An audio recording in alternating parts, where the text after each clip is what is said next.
Welcome, everybody. I am Paddo, and sad news has come across the desk. I don't know if it's not sad to me. It's just like, the consequences of your own actions coming to roost. But Sheryl Swoopes has done it again. The consequences are coming around now, and let's just talk through this saga a little bit. So, if you haven't followed along, Sheryl Swoopes, NBA legend, 3-time Olympic gold medalist, 4-time WNBA champion. But being a legend in the game of basketball does not make you a rational human being. It does not. It does not, magically make you a saint or whatever. It can get you some grace, but at this point, Sheryl Swoopes has just run any goodwill completely, out of existence at this point. And it all started around the NCAA championship. There was DT hazing rookies. But Swoopes also went on a podcast and talked about Caitlin and really lied about Caitlin, where she said Clark was in her 5th year, was much older than other players, took 40 shots a game, all verifiably untrue statements that are completely kind of like delusional. I mean, there are delusional statements. If you did any paying attention, looked at any of the stats, took like a couple seconds, you would know that these are verifiably false statements. Post that, Swoopes said she called Caitlin Clark. There was like a back and forth as she describes it, and she specifically apologized about saying she was in her 5th year, ignoring all the stuff about the fact that she took 40 shots a game, which she didn't, and that she was older than she was, which might have been wrapped, if I'm being very generous, was wrapped into the 5th year thing.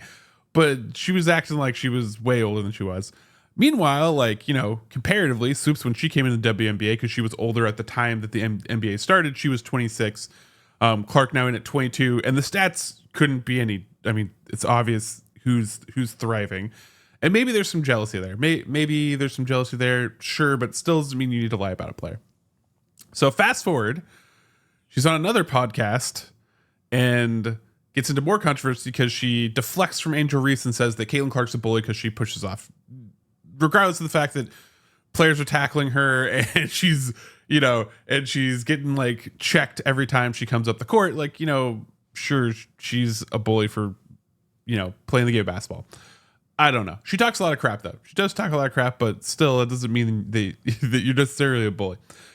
Anyway, so she gets heat for that. And so then I think a flip switches in her head. She's like, you know what I'm going to do? I'm going to go as petty and passive aggressive as possible.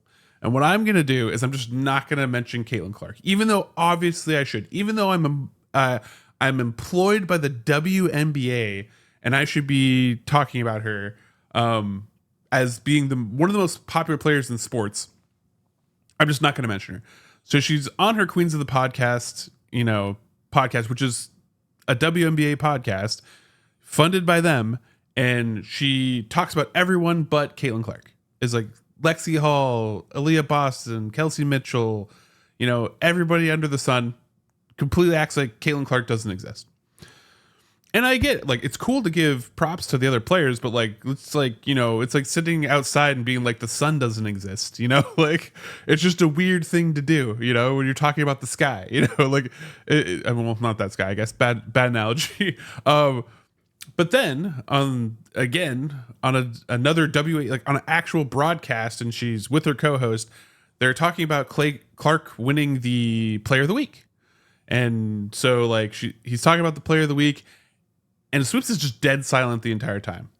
And he kind of stops, and it's one of those, I've been there as a broadcaster before with a co-caster, and when they kind of don't pick up, there's a little awkward pause, but you kind of then pick up and start a new thread and you get rolling.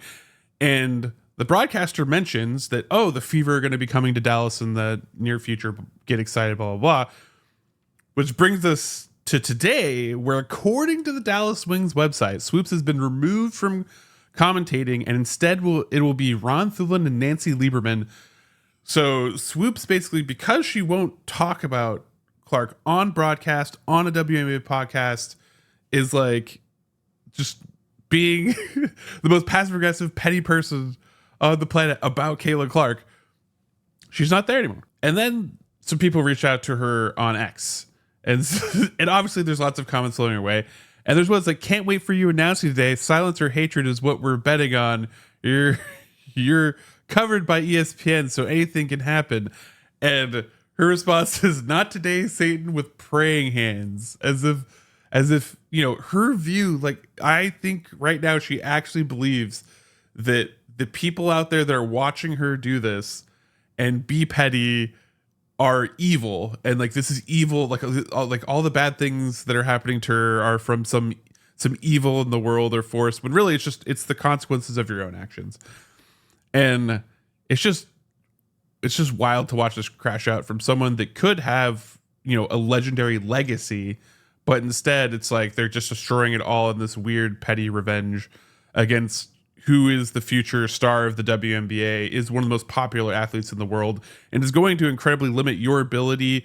You're a bad business decision right now, and that's what you have chosen to do, Sheryl Swoopes. So hey, we'll see if she ever changes her tune, comes around, mea culpas. Caitlin Clark has never said anything but nice things about Sheryl Swoopes that I've seen publicly. So it's a really weird situation from a legendary player. But hey, I look forward to the Fever versus the Wing game today. Hopefully we can keep Arike in check and she doesn't go insane, like make every shot while spinning 360, throwing it over the back of her head backwards. Cause it seems like, Arike sometimes just is Arike and goes off. So, well, I look forward to that game and look forward to another episode of the GBD after this. I'm excited to see what happens.